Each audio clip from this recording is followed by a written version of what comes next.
Amen. C'est une joie de nous retrouver. Frère Salem, vous pouvez venir. Le prédicateur de cet après-midi, c'est notre bien-aimé Salem. C'est lui qui va nous parler. Il est frère parmi nous. J'aime bien l'appeler frère. Il est pasteur. Il est pasteur ordonné. Il peut poser des actes que moi je pose. Il a été ordonné depuis 2016. Et il va travailler avec nous. Il a œuvré un peu jusqu'il était même au Sénat, mais le Seigneur l'a amené à travailler avec nous ici. Il est votre frère dans le Seigneur. Son épouse, Maman Déborah, est là au fond. Vous la voyez souvent. Nous allons travailler ensemble, la main dans la main. Vous n'avez pas à vous soucier de l'appeler, de parler pour que nous puissions tous mettre la main dans la pâte dans l'œuvre du Seigneur. Le Seigneur revient bientôt et il veut que tous ses enfants soient réunis, soient propres pour que sa grâce, et quand il viendra, nous soyons enlevés.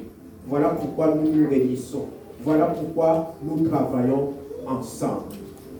Et dès à présent, il sera régulièrement à la direction et dans les différents contacts que nous aurons à faire. Que l'Éternel, Dieu des armées, te bénisse, mon frère, pasteur Salem. Amen. Amen.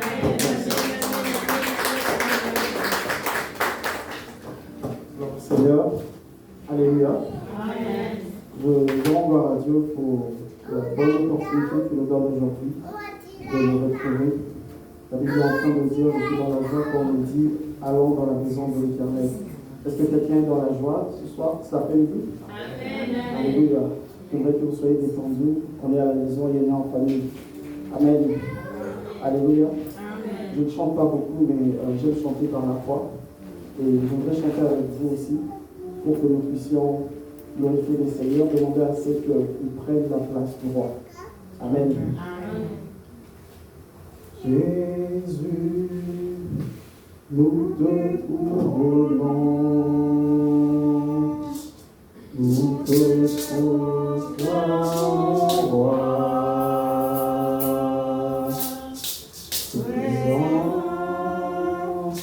Au milieu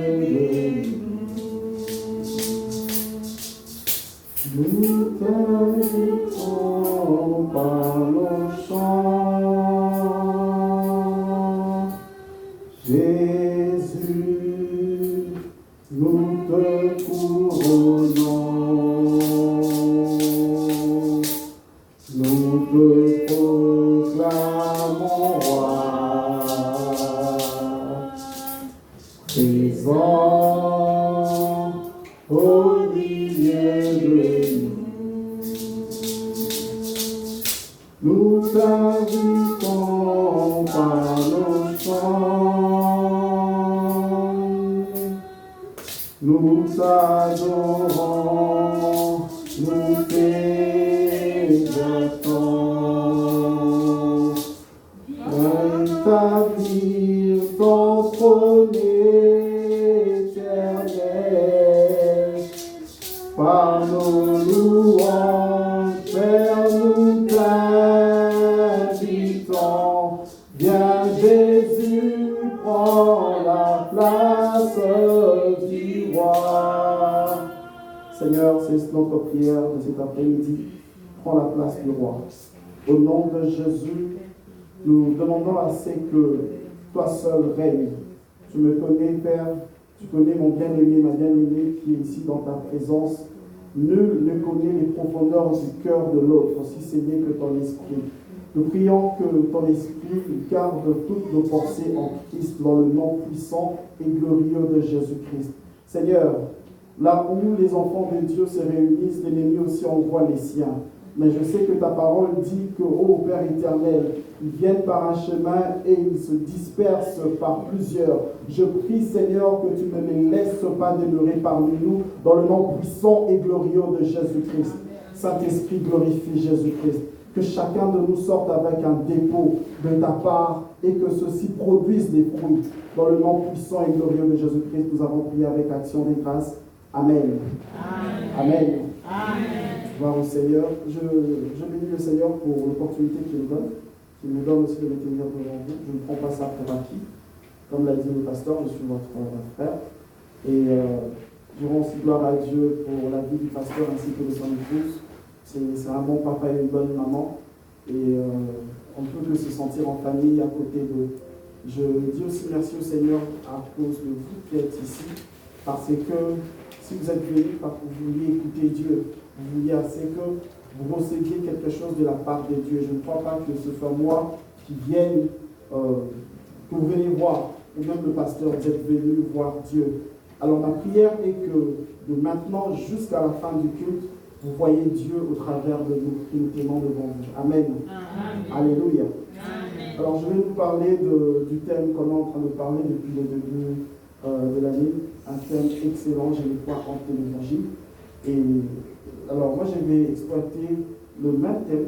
J'ai donné un titre à ce thème, l'autorité de l'évangile, une puissance qui délivre. Je reprends, l'autorité de l'évangile, une puissance qui délivre. Encore une fois, l'autorité de l'évangile, une puissance qui délivre. Nous allons lire dans Romains chapitre 1, le premier au deuxième verset. Certainement qu'on a beaucoup lu ce passage, mais on va encore le lire. Romains chapitre 1, 16 à 17. Romains 1, 1 à 2. Romains 1, 16 à 17. Et après, nous lirons beaucoup d'autres versets après. Vous pourrez lire à la maison. Et même si Dieu nous fait grâce, nous allons les lire ensemble. Je vais lire Romains chapitre 1, du premier au deuxième verset dans la version 8 suivante. Je lis au nom du Seigneur Jésus-Christ. Amen. Paul, et on peut se lever dans la présence de Dieu, s'il vous plaît. Merci. Paul, serviteur de Jésus-Christ, appelé à être apôtre, mis à part pour annoncer l'évangile de Dieu, qui avait été promis auparavant de la part de Dieu par ses prophètes dans les saintes Écritures. Romains chapitre 1, 16 à 17. Car je n'ai point honte de l'évangile, c'est une puissance de Dieu pour le salut de quiconque croit, du juif premièrement, puis du grec, parce qu'en lui est révélée la justice de Dieu par la foi, et pour la foi, selon qu'il est écrit, le juste vivra par la foi. Amen. Amen. On peut se rasseoir, que Dieu vous bénisse. Alors, les deux versets que je viens de vous lire, ça fait partie du premier chapitre du livre de Romains. Et le livre de Romains, c'est un livre que l'apôtre Paul écrit à l'église qui se trouve à Rome, pendant que lui, il est à Colosse, il est retenu en prison.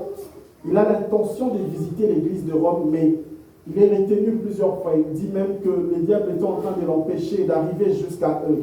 Alors il leur écrit ses intentions d'aller vers eux pour leur exposer l'évangile, mais aussi pour leur communiquer quelques dons spirituels. C'est dans ce contexte-là qu'il écrit le livre de Romains. Si vous aimez lire les Écritures, vous allez remarquer que le livre de Romains expose l'évangile, le plan universel de Dieu, le plan de Dieu pour le salut. Alors lorsqu'il est en train d'écrire, il dit les deux choses que j'ai citées ici qui feront l'objet de notre message d'aujourd'hui. Il est en train de leur dire que moi, Paul, je suis serviteur de Jésus-Christ, appelé à être apôtre, mis à part pour annoncer l'évangile, mais il dit l'évangile de Dieu. Retenez ça, l'évangile de Dieu. Alors, s'il parle de l'évangile de Dieu, y a-t-il un évangile de Jésus-Christ? Y a-t-il un évangile de Dieu? Y a-t-il un autre évangile? Évangile de prospérité? Évangile de je ne sais quoi d'autre? On va le voir un peu plus tard. Et pour bien mettre les choses dans le contexte, j'aimerais que l'on puisse définir les termes, mais aussi, j'aimerais vous poser 5 questions cet après-midi. Amen. Amen. Pour ceux qui écrivent, gloire à Dieu, mais pour vous qui n'écrivez pas, j'aimerais vraiment que ces questions résonnent dans nos cœurs, que l'on nous pose. Ce sont des questions simples. Je vais vous poser 5 questions, et après, nous allons poursuivre par la grâce de Dieu. Alors la première question pour définir les choses que je me pose ce matin, pourquoi Paul dit qu'il n'a pas honte? Pourquoi Paul dit qu'il n'a pas honte? Comment quelqu'un qui a écrit un livre, il veut parler du nom spirituel, du plan de Dieu, et puis subitement il leur dit, je n'ai pas honte, je n'ai pas honte de l'évangile. Qu'est-ce qui ferait que quelqu'un n'ait pas honte? Alors si Paul dit qu'il n'a pas honte de l'évangile, c'est pour une raison. C'est que dans le contexte dans lequel il parle aux Romains, à l'église de Rome, l'église est constituée de beaucoup de personnes.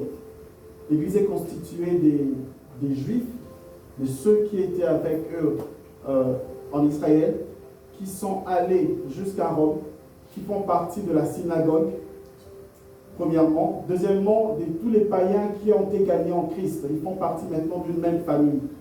Alors, ces personnes-là, bien qu'ils forment l'église comme nous aujourd'hui, ils ont des backgrounds, des passés différents. Certains sont grecs, et les Grecs étaient reconnus pour leur haute culture. C'était des personnes intelligentes. C'était des personnes qui, on les comparerait aujourd'hui aux gens qui vivent en Amérique, un peu comme toi et moi, aux gens qui sont en Occident. Et les Juifs, eux, ce sont plus des religieux. Ils sont reconnus pour leur piété, pour leur manière de craindre Dieu, de craindre la loi. Et c'est un peu ce mélange-là. Alors, dans ce mélange, il y a deux types de personnes. Il y a des personnes qui ont des attentes religieuses parce qu'ils sont juifs. Pour eux, il faut absolument respecter la loi de Dieu. Craindre Dieu en respectant la Torah, en respectant la loi que Dieu avait donnée à Moïse. Et lorsqu'on leur parle de l'évangile, ils ne comprennent pas très bien. Parce qu'ils sont en train de se dire, si l'évangile qu'on nous apporte, c'est qu'un homme est mort sur la croix comme un criminel pour nous sauver, c'est qu'il y a un problème. Parce que pour eux, Dieu est grand.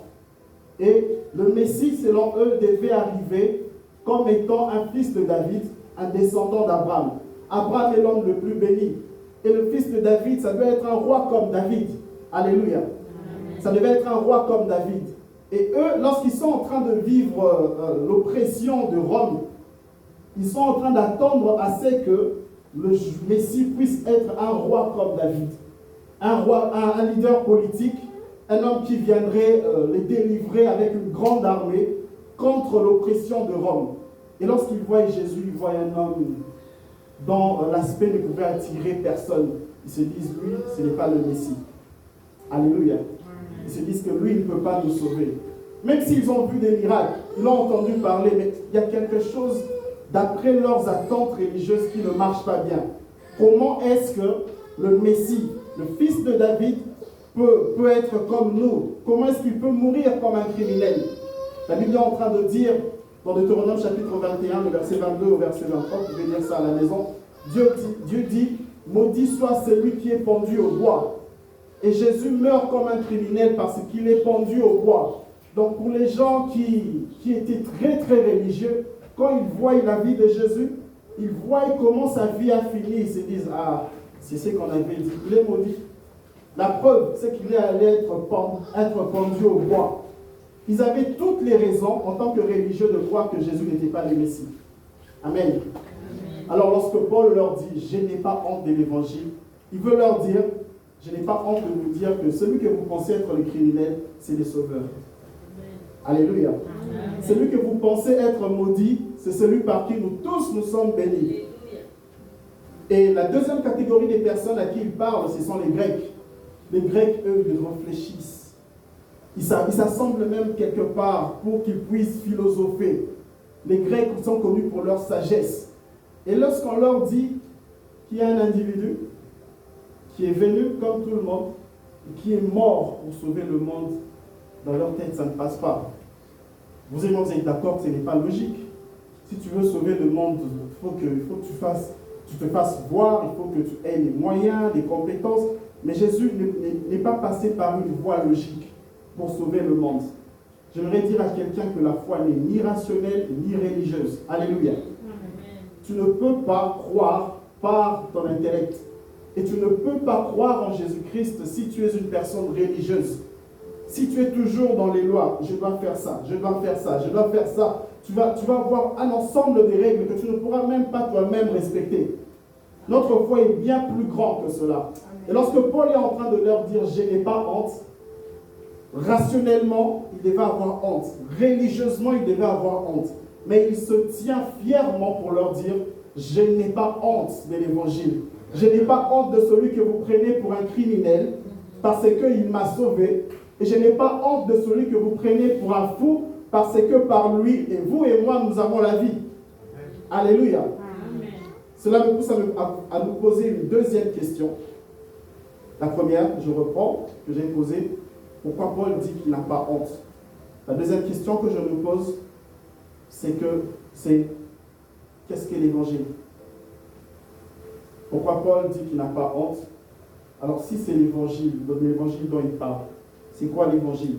L'évangile vient du mot grec évangelion. Vous pouvez le dire dans plusieurs manières. Ça veut dire évangelion qui veut dire bonne nouvelle. Et la bonne nouvelle, dans le contexte de l'époque, était annoncée pour plusieurs raisons. Je ne saurais pas les citer ici, mais l'une des raisons, c'est que lorsque quelqu'un accomplissait une prouesse, une grande chose, il y avait un homme qu'on appelait le héros, H-E-R-A-U-L-T. Pas héros, H-E-R-O-S, héros, H-E-R-A-U-L-T. En Afrique, c'est un peu l'équivalent du griot. Est-ce que nous connaissons les griots? Les gens qui, lorsque vous avez beaucoup d'argent, ils viennent, ils parlent, ils crient derrière toi. Donc c'est un peu ce genre de personne. Alors le héros, il voyait la victoire d'une personne et il retournait vers le peuple pour leur dire, voici, par exemple, Jean. Jean vient de conquérir une ville. Jean vient d'accomplir un exploit. Et le peuple qui entend cette nouvelle disait évangelion, qui veut dire bonne nouvelle. On a entendu une bonne nouvelle. Et lorsque Jean revenait, il fallait qu'on le célèbre parce qu'il est la personne par qui on a apporté la bonne nouvelle. Alléluia. Amen. Amen. Dans un autre contexte encore, on utilisait le mot évangelion pour dire lorsque un roi accédait au trône ou qu'il allait à un niveau supérieur, parce que à l'époque, plus tu gagnes des territoires, plus tu montes. Tu es roi, tu peux devenir un jour empereur, tu peux devenir un jour... les rois se donnaient beaucoup de titres à cause de la grandeur de leur royaume. Alors, évangelion, que les évangiles utilisent, et même plus tard les épîtres, ce mot ici veut dire bonne nouvelle. Mais bonne nouvelle, retenez bien ce que je veux dire, bonne nouvelle qui annonce que Jésus-Christ est venu sur la terre, il est mort, il est ressuscité, et il est assis à la droite du Père. Amen. Alléluia. Amen. Il est venu, vous pouvez lire dans 1 Corinthiens chapitre 5, verset 3, je vais lire ça, parce que ça expose un peu ce que c'est que l'évangile. Je vous ai enseigné avant tout, comme je l'avais reçu, aussi, je réponds, je vous ai enseigné avant tout, comme je l'avais reçu, que Christ est mort pour nos péchés, selon les Écritures, qu'il a été enseveli et qu'il est ressuscité le troisième jour, selon les Écritures. Amen. Donc, il y a une personne qui est venue sur la terre, il est mort, il est ressuscité, et pour que toi et moi, nous ayons le salut. Alléluia. Pour que toi et moi, nous ayons le salut. Au départ, lorsque j'ai commencé, je vous ai parlé de l'évangile de Dieu. Vous avez remarqué que dans la Bible, on parle de l'évangile de Jésus-Christ, l'évangile de Dieu. Est-ce qu'il y a une différence? Je ne crois pas qu'il y ait une différence, mais il y a une petite nuance que j'aimerais partager avec nous pour que nous comprenions bien. Lorsque Paul parle de l'évangile de Dieu, il est en train de répondre bonsoir à 3 questions. Retenez l'ordre des 5 questions, mais je pose 3 petites sous-questions dans la deuxième question que j'ai posée sur qu'est-ce que l'évangile. Paul veut répondre à 3 questions. La première question, c'est qui est la source de l'évangile? Qui est la source de l'évangile? On parle de l'évangile, la bonne nouvelle. De qui vient cette bonne nouvelle-là? Qui a fait en sorte qu'il y ait l'évangile? Qui a fait en sorte qu'il y ait la bonne nouvelle? La deuxième question, qui est le centre de l'évangile? S'il y a quelqu'un qui est à la source, de quoi est-ce que l'évangile doit parler? Ça doit tourner autour de qui ou de quoi? Ces questions nous aideront à bien comprendre la bonne nouvelle. Et la troisième question, quelle est sa nature, quelle est la nature de l'évangile. Et je suis tenté d'ajouter une autre question. Pourquoi l'évangile est-il important? Pourquoi est-ce qu'on doit croire à l'évangile? Tout ça, ce sont des sous-petites questions. Je vais y répondre. À la première question, qui est la source de l'évangile? Bien aimé, c'est Dieu. Alléluia. Amen.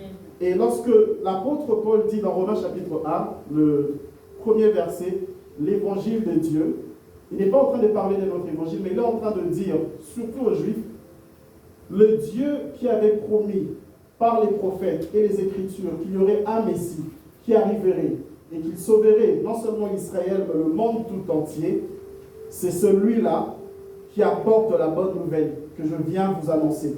Il est la source de la bonne nouvelle que je viens vous annoncer. Amen. Amen. J'aimerais dire à quelqu'un qui a cru en Jésus, l'évangile que nous annonçons, auquel nous avons cru aujourd'hui, n'est pas différent de l'évangile du Dieu d'Abraham, d'Isaac et de Jacob. Amen. Alléluia. Amen. Tout l'évangile est canalisé vers quelque chose, mais la source de l'évangile, que ce soit pour les Juifs ou les Grecs, comme on a dit, et pour nous qui ne sommes ni Juifs ni Grecs, c'est Dieu. Amen. Amen. Alléluia. Amen. Alors quelqu'un serait tenté de dire, bon, comme l'évangile, ça vient de Dieu, on peut être d'une autre religion, on peut chercher Dieu par notre intellect, je vais le chercher seul, par mes grands-parents, par les idoles ou je ne sais quoi. Non, ça répond maintenant à la deuxième question que je nous ai mentionnée, qui est le centre de l'évangile. Bien aimé, je n'ai pas honte moi aussi de le dire, que le centre de l'évangile, ce n'est pas une chose, ce n'est pas un ange, ce n'est pas un autre Dieu, ce n'est que seule la personne de Jésus-Christ. Amen. Amen. Amen. Et l'apôtre Paul le fait très bien. Dans Romains 1, chapitre 1, le verset 1, il dit, je vais relire ça, il dit, serviteur de Jésus-Christ pour annoncer l'évangile de Dieu, nous allons au verset 2, qui avait été promis de la part de Dieu par ses prophètes dans les saintes écritures. Là, il parle de toute la loi de Moïse, Abraham et ainsi de suite, tous les prophètes qui sont passés avant. Au verset 3, il dit, et qui concerne son fils né de la postérité de David selon la chair, et déclaré fils de Dieu avec puissance selon l'esprit de sainteté, par sa résurrection d'entre les morts, Jésus-Christ notre Seigneur. Amen. Amen. L'évangile tout entier, tout ce qu'on pourra vous dire à l'église, tout ce que vous entendrez au nom de Dieu est canalisé vers Jésus-Christ. Il n'y a pas de bénédiction sans Jésus. Il n'y a pas de délivrance sans Jésus. Il n'y a pas de vie de prière sans Jésus. Il n'y a pas de restauration sans Jésus. Il n'y a pas de pardon sans Jésus. Si tu fais quelque chose et que tu trouves que cette chose-là te donne un bénéfice, demande-toi où est la part de Jésus. Si tu as un bénéfice, mais que Jésus ne se retrouve pas, peut-être que ce n'est pas une bonne chose pour toi. Alléluia. Amen. Alléluia. Amen. Jésus est le centre et Jésus est tout.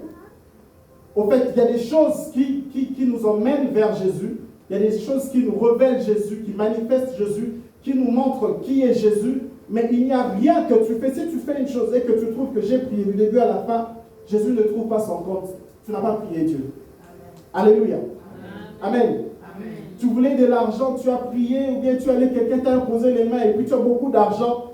Tu te demandes, mais où est Jésus? Si Jésus n'est pas là, peut-être qu'il a utilisé d'autres moyens. Mais ça ne vient pas de Dieu. Et malheur à toi qui vas chercher les choses en dehors de la voie de Dieu parce que ça conduira à la mort. Amen. Alléluia. Amen. Alléluia. Amen. Il n'y a que Jésus qui sauve, il n'y a que Jésus qui donne la vie. Amen. Cela me pousse à poser une troisième question parmi nos sous-questions. C'est quelle est la nature de l'évangile? Quelle est la nature de l'évangile? Eh bien, l'évangile, c'est une chose qui est exclusive. Il n'y en a pas deux. Amen. 1 Corinthiens 12, le verset 3, l'apôtre Paul est en train de dire, c'est pourquoi je vous déclare que nul, s'il parle par l'Esprit de Dieu, ne dit Jésus est anathème, que nul ne peut dire Jésus est le Seigneur si ce n'est par le Saint-Esprit. En fait, il est en train de vouloir dire, s'il y a un autre évangile qu'on dise qu'il est anathème, que c'est faux. Amen. si un évangile qui vous dit vous aurez beaucoup d'argent, et puis vous pouvez pécher, vous pouvez faire ce que vous voulez, ce n'est pas l'évangile. Alléluia. Si un évangile qui vous dit que vous pouvez être délivré de tous vos ancêtres depuis l'Antiquité, mais que Jésus ne trouve pas son compte, c'est faux. Alléluia. Amen. La nature de l'évangile, c'est qu'il est exclusif et il n'y en a pas deux, il n'y aura pas deux. S'il y a même un ange venu du ciel pour vous dire que Dieu nous envoie un autre évangile au travers d'une autre personne par laquelle nous pouvons être sauvés, ne réfléchissez même pas, c'est faux. Alléluia. Amen. L'évangile, c'est Jésus. Ça tourne autour de Jésus. Et comme on l'a dit, que la volonté de Dieu, lui-même le Père, il a voulu que son Fils soit glorifié au travers de l'évangile. Et c'est cette bonne nouvelle-là de laquelle Paul n'a pas honte. Alors, pourquoi est-ce que l'évangile est important? Ça répond à ma quatrième sous-question. L'évangile est important parce que il est efficace. Il a une puissance. Amen. Remarquez dans Romains chapitre 1, 16 à 17, Paul est en train de dire, il dit pas que je n'ai pas honte de l'évangile, car c'est une puissance de Dieu pour le salut de quiconque. Il ne dit pas que c'est une sorte de puissance. Il ne dit pas que ça peut être une puissance. Mais il est sûr de ce qu'il dit. Il dit que c'est une puissance de Dieu pour le salut. Alléluia. L'évangile est important parce que je pense que tout un chacun de nous a besoin du salut. Amen. Alléluia. Nous avons eu besoin du salut. Gloire soit rendue à Dieu pour ceux qui ont donné leur vie à Jésus-Christ, vous êtes sauvés. Mais pour ceux qui n'ont pas Jésus, ils ont besoin du salut. Et même, nous allons lire ça peut-être plus tard, lorsque nous marchons avec le Seigneur, il y a des choses qui sont plus fortes que nous. J'ai peut-être besoin d'être délivré du poids de la culpabilité de mon péché. J'ai besoin d'être délivré du manque d'argent. J'ai besoin d'être délivré de mes dettes. J'ai besoin d'être délivré du célibat, de la maladie. Et j'aimerais dire à quelqu'un que l'évangile est important. Il est important pourquoi? Parce qu'il vous a donné le salut. Il vous donne le salut et il vous donnera le salut. Je vais reprendre ça. Il vous a donné le salut parce qu'il a réglé le problème du péché.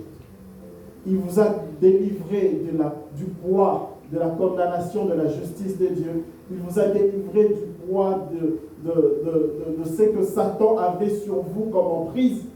Mais il est en train de vous délivrer aussi.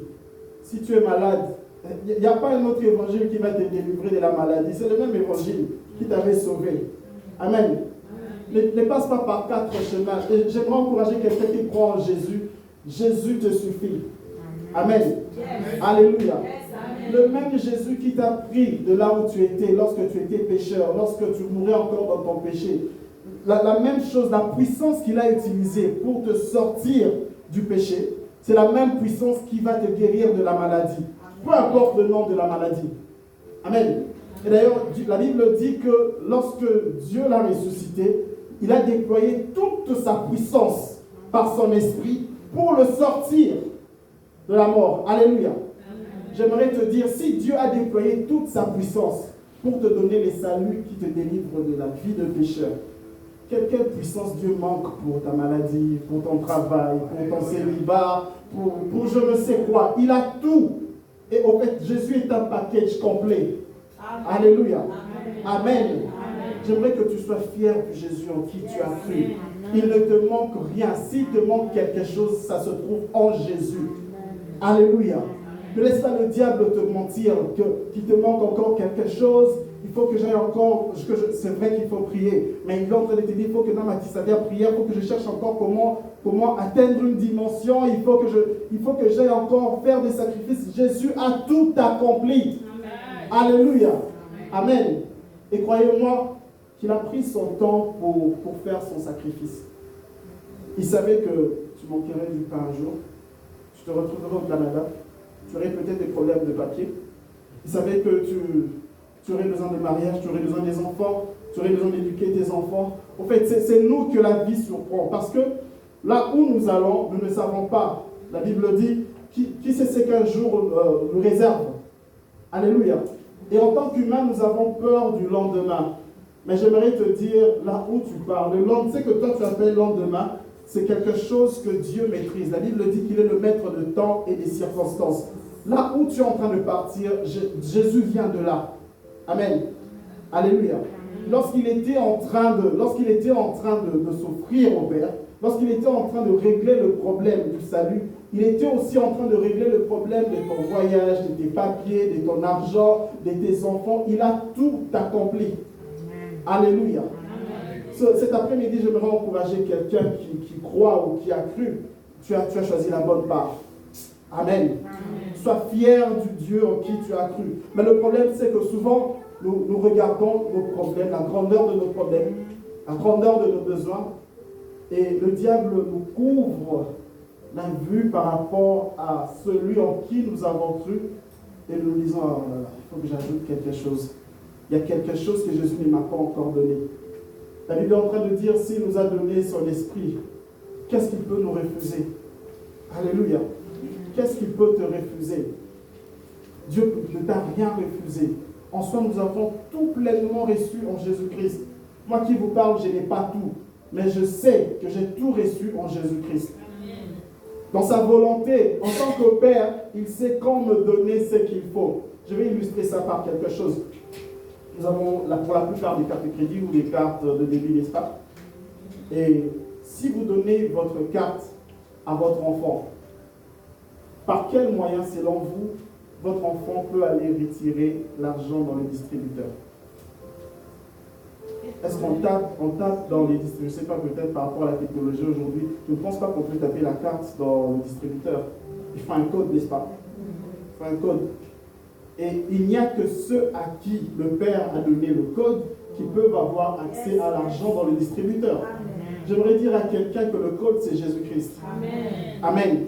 Le code, c'est Jésus. Et le Père peut avoir des millions, mais il te dit, va retirer $100. Est-ce pour autant qu'il ne t'aime pas? Non, mais il veut que tu retires $100. Et tu peux voir le compte de papa a des millions, mais il veut que tu retires $100.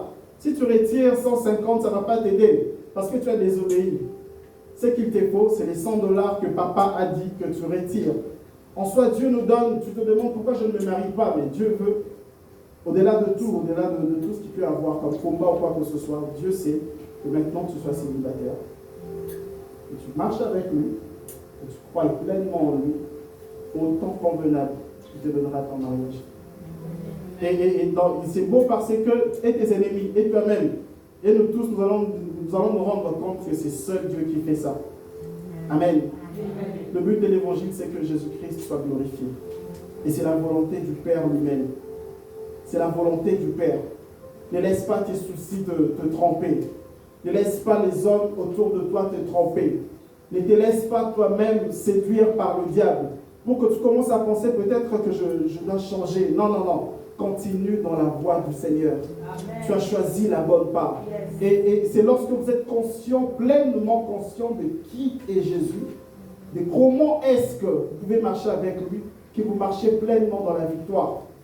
Comme j'ai dit que la bonne nouvelle, c'est aussi la nouvelle de la victoire. Jésus a tout vaincu. Amen. Amen. Il n'y a aucune victoire que Jésus n'a pas encore accomplie. Il a tout vaincu. Et tout ce que tu es en train de vivre, tout ce que tu es en train de traverser, a déjà été vaincu à la croix. Il est temps pour toi que tu commences à croire. Et c'est là qui m'emmène à notre dernier point, c'est que tout ce que je vous ai dit, ce sont des bonnes choses. Amen. Ce sont des très bonnes choses. Et vous ne pouvez pas y accéder sans une chose. Parce que l'Évangile a fait une chose, dans le verset 17, a fait une chose que personne ne pouvait imaginer. En fait, Dieu était en colère parce que l'homme avait péché. Et dans la colère de Dieu, il fallait que le sang soit versé pour que la colère de Dieu se calme. Moïse, les prophètes, tout le peuple d'Israël, au cours des années, ils étaient en train de verser le sang du sacrifice pour calmer la colère de Dieu. Mais aucun de ces sangs n'a enlevé la colère de Dieu. Aucun de ces sangs.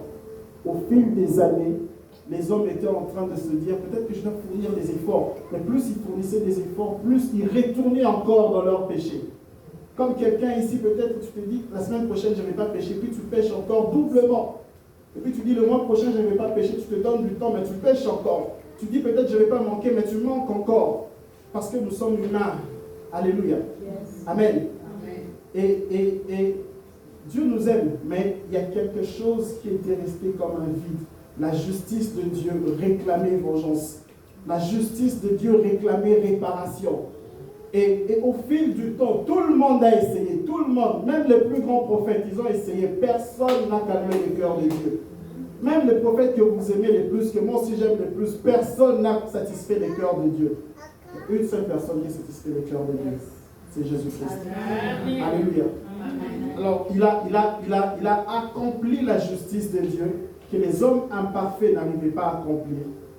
Et c'est là qu'on tombe au verset 17 qui dit que le juste vivra par la foi.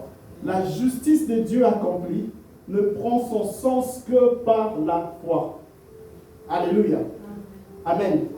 Alléluia. Amen. L'évangile, c'est une bonne chose, mais ça va rester comme un beau bijou dans une vitrine si tu ne crois pas. Si tu crois à moitié, on veut bien te donner ces choses, mais tu ne pourras pas en jouir parce que tu ne crois pas. Alléluia. Amen. Amen. Tu ne peux accéder à ce que Jésus t'a donné que par la foi. Ça paraît une chose simple, mais ça prend tout son sens. Tout ce que tu veux, c'est par la foi. Et maintenant, regardez, il y a une chose, c'est que plusieurs personnes croient en Jésus pour qu'il leur donne. Amen. Je vais croire en Jésus pour qu'il me pardonne, pour qu'il me donne de l'argent, pour que j'ai aussi une voiture, j'ai une maison. C'est un peu comme une transaction. Mais la volonté de Dieu est bien plus que cela. Dieu ne cherche pas, je reprends, Dieu ne cherche pas des partenaires de business. Dieu cherche des fils et des filles. Amen. Alléluia. Amen. Dieu cherche des fils et des filles. Ce dont Dieu a besoin, c'est que ses fils et ses filles disent que j'ai un Père par qui il a donné son Fils qui est venu sur la terre ici, il est mort et ressuscité pour moi. Et en lui, j'ai pleinement tout reçu. Amen. Amen. Alléluia. Amen. Amen. Et je me tiens devant vous aujourd'hui, cet après-midi, pour nous dire que nous croyons encore. Alléluia. Tu peux tout oublier de ce que j'ai dit, mais je t'en supplie. Crois encore. Amen. Crois encore qu'au milieu de tes échecs, le Seigneur peut te ressusciter. Crois encore, après plusieurs refus, tu peux avoir un avis favorable. Amen. Crois encore qu'après avoir commis beaucoup d'erreurs, en fait, lui, il n'y a pas de problème qu'il ne peut pas résoudre. Parce qu'il a tout accompli.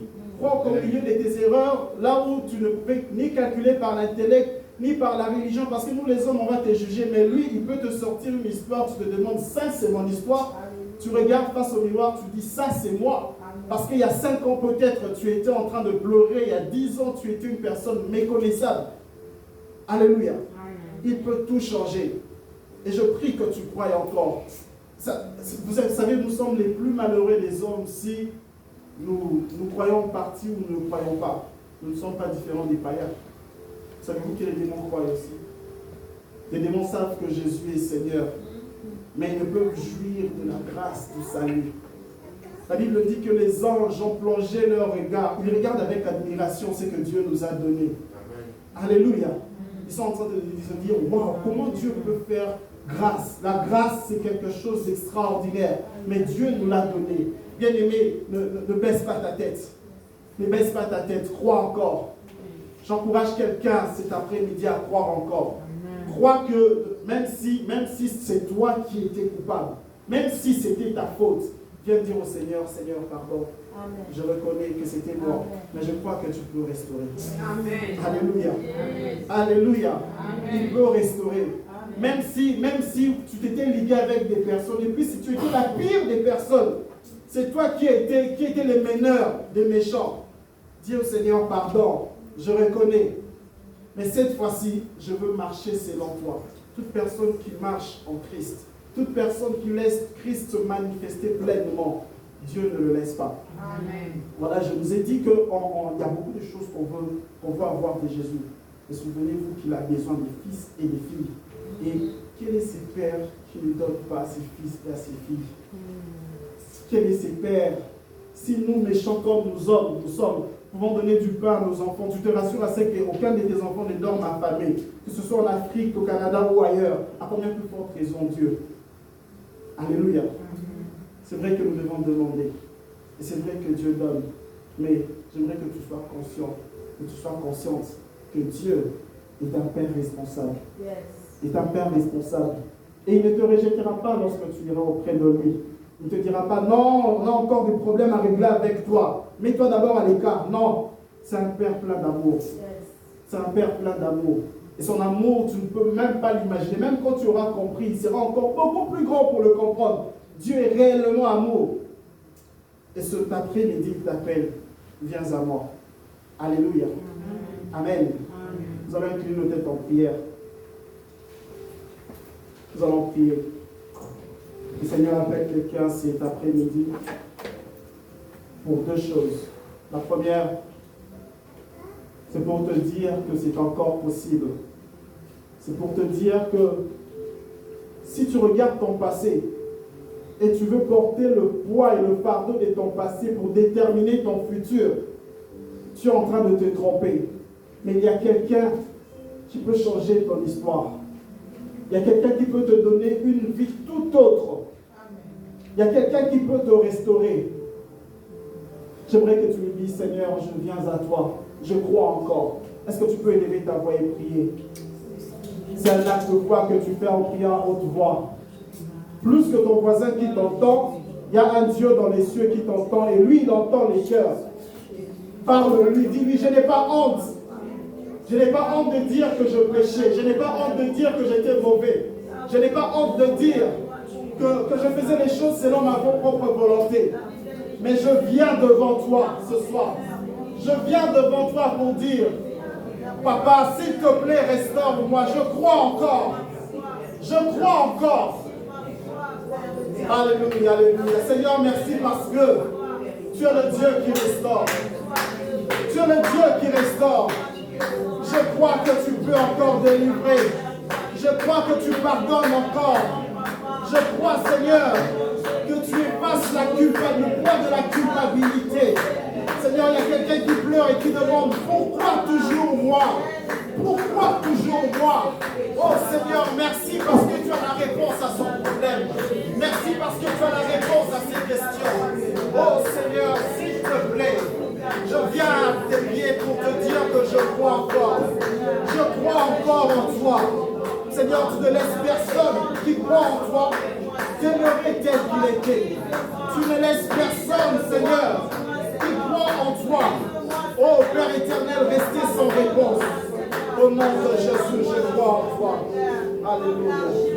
Merci, Saint-Esprit. Je vais prier avec quelqu'un qui croit. Tu crois vraiment. Mais à côté aussi, tu tombes vraiment. Tu crois vraiment, mais tu ne fais pas vraiment ce qu'il faut. Et dans ton cœur, c'est ta conscience qui te juge. J'aimerais dire à quelqu'un que le Seigneur a une voix qui a plus d'autorité que la voix de ta conscience. Amen. Ta conscience peut te tromper en fonction de ta connaissance. Mais la voix de Dieu est plus éloquente que la voix de ta conscience. Et cet après-midi, il te dit, je te pardonne. Reviens à moi. Dis au Seigneur, je veux vivre une vie de communion avec toi. En tant que ton fils, en tant que ta fille. Je suis ton fils, papa. Il y a des choses qui me sont réservées en tant que ton fils. Il y a des choses qui me sont réservées en tant que ta fille. Je ne veux pas les manquer à cause de ma désobéissance, ni à cause de mon orgueil. Est-ce que quelqu'un peut répondre son cœur dans la présence de Dieu? Parle-lui au nom de Jésus. Dis-lui, papa, je veux la communion. Je tombe encore, c'est parce que je suis faible, mais je compte sur ta force. Alléluia. Alléluia, alléluia. Alléluia, alléluia. Il entend les cris de ses enfants. Il entend les cris de ses enfants. Cette prière que tu fais, il l'entend. Cette prière que tu fais, il l'entend. Ne t'arrête pas, prie au nom de Jésus. Ne t'arrête pas, prie. Prie, dis-lui, je veux régler ce problème avec toi. J'ai essayé par moi-même, j'ai échoué. J'ai essayé plusieurs fois. Je me retrouve encore une fois dans la même situation. Cette fois-ci, je marcherai avec ton esprit. Cette fois-ci, je ferai les choses avec ton esprit. Prie, prie, prie, prie. Prie. La Bible me dit, si vous entendez sa voix, n'endurcissez pas vos cœurs. Le jour de l'éternel, c'est maintenant et aujourd'hui. L'opportunité que Dieu te donne, c'est aujourd'hui. Prie, bien-aimé. Prie, bien-aimé. Ne laisse pas le diable te convaincre. Ne laisse pas le diable te convaincre qu'il te manque de choses. Si tu as Jésus, tu as tout reçu. Si tu as Jésus, tu as tout reçu. Si tu as Jésus, tu as tout reçu. Si tu as Jésus, tu as tout reçu. Alléluia. Merci Seigneur pour le don du Christ. Merci pour le don du Christ. Gloire à toi au nom de Jésus. Seigneur, je prends l'autorité de ta parole. Je prends l'autorité de la bonne nouvelle au nom de Jésus. Je veux la communion avec toi. Au nom puissant de Jésus-Christ. J'apprends dans mon cœur que j'aimerais faire cette chose. C'est vrai qu'on voit acquis qu'on peut être tous enfants de Dieu, mais si tu n'as jamais donné ta vie au Seigneur comme Seigneur et Sauveur, si Jésus n'est pas le maître de ta vie, tu es conscient que tu as besoin de Jésus. C'est la voix du Saint-Esprit qui te parle. J'aimerais juste que nous gardions nos yeux fermés. Mets ta main sur le cœur. Dieu Seigneur, j'ai besoin de toi. Viens prendre le contrôle de ma vie. Dirige ma vie. Alléluia. Dans mes faiblesses, Seigneur, je compte sur toi. Je donne ma vie à toi et à toi seul, comme mon Seigneur et Sauveur. Ne me laisse pas. Ne me laisse pas, Seigneur, mourir. Ne me laisse pas me tromper jour et jour. Je compte sur toi. Alléluia. Merci, Saint-Esprit. Au nom de Jésus. Alléluia. Je vais prier pour clôturer. Père, au nom de Jésus, ton peuple, ta famille, tes fils et filles sont venus dans ta présence. Seigneur, à qui irions-nous? C'est auprès de toi que se trouve les sources de la vie. C'est auprès de toi, notre Père, que nous sommes venus. Dans le nom puissant et glorieux de Jésus-Christ, au nom de celui qui règne dans les cieux et sur la terre, nous prions que toi seul règne et domine au nom de Jésus. Nous prions que toi seul puisses honorer la foi de ma sœur et de mon frère au nom puissant et glorieux de Jésus-Christ. Nous prions, Seigneur, que la confusion change de camp, qu'elle soit dans le camp de l'ennemi et non dans notre camp. Seigneur, tous ceux qui se confient en toi ont le visage rayonnant de joie. Oh Dieu Tout-Puissant, ma prière est que nous soyons rayonnants de joie. Pas parce que nous avons, pas parce que nous manquons, mais parce que nous avons tout pleinement en Jésus-Christ. Notre fierté, c'est toi. Et nous savons que tout le reste découle de toi. Nous te disons merci et nous te célébrons dans le nom précieux et glorieux de Jésus-Christ, avec action de grâce de prière. Amen.